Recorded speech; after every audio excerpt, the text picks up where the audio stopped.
What's going on, guys? Dan with Barrel Blades and Barbells. You've probably noticed that I've had several videos pop up recently. Normally I'm like 2 videos a month kind of guy, and I got 1 in the queue.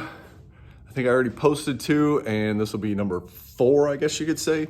So given that this one gets completed and posted, I'll have 4 new videos up. So you're welcome, I guess. I don't know.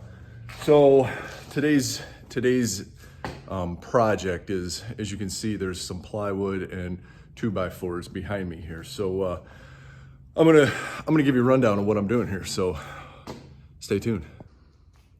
All right. So yes, I got my razor in the background here, but this right here is a 4x8 sheet of OSB that I cut down to 59 inches long by full 48 inches wide. And then I took 2x4s and cut them to 59 inches as well. You can see my cut is not perfect. I do not care. This is going to ultimately get turned into a backdrop / mount plate for my PegLock plates. So throughout the course of this video, my intent is to show you construction, how I build it, and then ultimate results going to be, what's on the wall. So I'm going to try getting as much of this project as I can in, but that's what this is going to be. So just to give you an idea of my plan, this is going to be that you're looking at the back side of it here. I'm then going to take another piece of 2x4 about yay high, and it's going to run across the center there. And then at the very bottom, maybe just up from the bottom a little bit, I'm gonna have another one run across there. The one up here at the top, I'm actually on the inside on the bottom. I'm gonna cut an angle at like a 45. And then on my wall that I'm mounting it on, I'm gonna have another 2x4 hanging on the wall that's gonna have the 45 cut out from the wall. So essentially the 2 pieces are gonna be interlocking. There's a name for it, I don't remember what the name is, but I wanted to have it to where I could have it mounted on the wall, but be able to remove it if I wanted to move stuff around. And also because it's on 16-inch centers, and the way I've got it designed or have it designed, I'll show you guys this later, but I'm only centering on 1 stud on my plates right now. I've only got into 1 stud, which I don't really like that. So I wanted a more secure mount, and screwing into OSB is much more sturdier than drilling just straight into drywall. So yeah, that's my intent right now. I may change some of that. I've got a couple different ideas, but that's my general concept right now. We'll see how it goes, but yeah, hope you guys enjoy the. All right, guys, so like I was talking about earlier, I took a 2x4 that I had. You can see my screws there. Ran a line of screws down that side, and same on this side. This side on the back, you can kind of see that angle that I cut there. So the way this is gonna work is this guy here is going to get mounted on the wall. You can see the angle here. It's gonna get mounted on the wall this way, so the angle is facing in towards the wall, and that's the opposite angle. So it's gonna actually sit on top up here and lock into the other piece. So from the side, it'll be like this. This will be the wall over here. This will be the outside towards the plate. And then the other piece will slide in and lock down in onto this. Little update on what my plan is. I originally was going to do just 1 hanger side, which was actually gonna be this side here. But I actually opted to do 2 pieces with a cut. So this piece here is gonna be cut, and this piece over here or over here, it doesn't really matter, but one of the side pieces is gonna be cut. So essentially what I can do is, in my space that I have, I can turn it this way or I can turn it this way. So it's 59 this way and 48 this way. So if I wanna do it long ways, I can do it that way. If I wanna do it width ways, I can do it that way as well.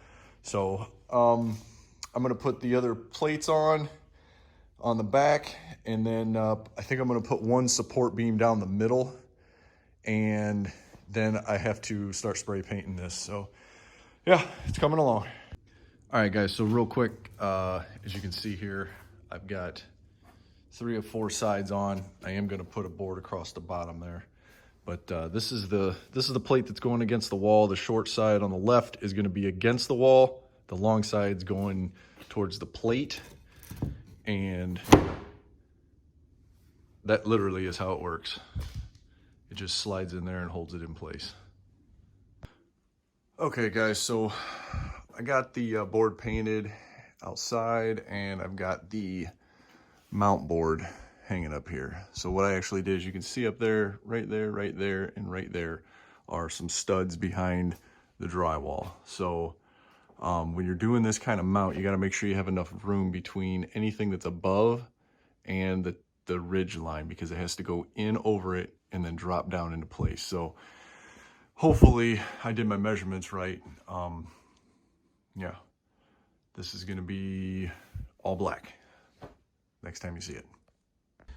All right, so here's what I got. This is literally just spray painted. So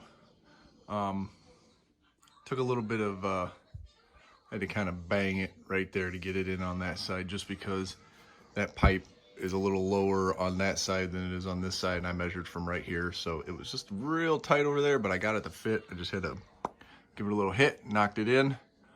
So I've got enough clearance everywhere. Looks good, pretty good fitment. I got it pretty tight over here on the corner. The wall actually curls back just a little bit right there, but that's because of the wall, not because of my board. But you can see I got a little room over here. Everything looks pretty squared up. So I'm actually gonna put 1 screw in the bottom right in line with that, just to pull everything tight so it can't move. Then all I have to do is take 1 screw out and lift it off if I ever wanna move it. Okay, guys, so I'm on to this point here.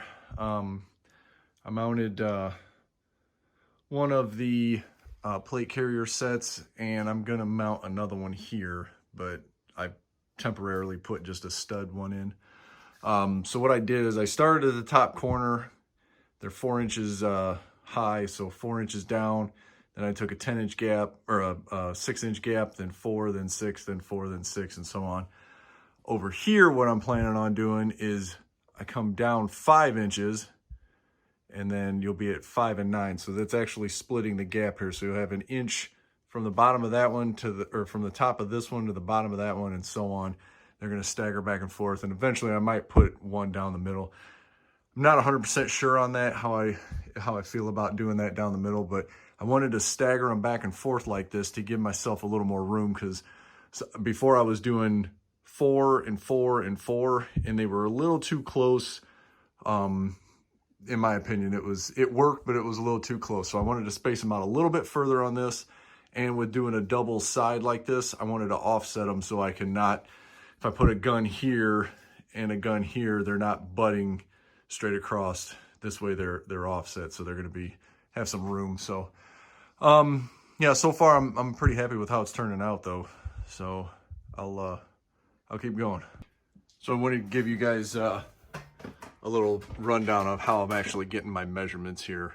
So on that one, I just went straight off the top, and then I hung my tape measure like this and just ran it straight down close to the center, but off of the center holes. So as you can see here, I can still get to that screw right there. So I wanted to get as close to center as I could with the tape measure. And then I hit if you look there, it's right on 5 inches. So what I did over here was I hit the bottom, or I put this one on, and then I come down to the 10-inch mark, and that's the top of this one. So I put the center screw in, and then I put my level on it. On the bottom is a little easier, but then I could adjust it this way and make sure it was level, and then stick another screw in it.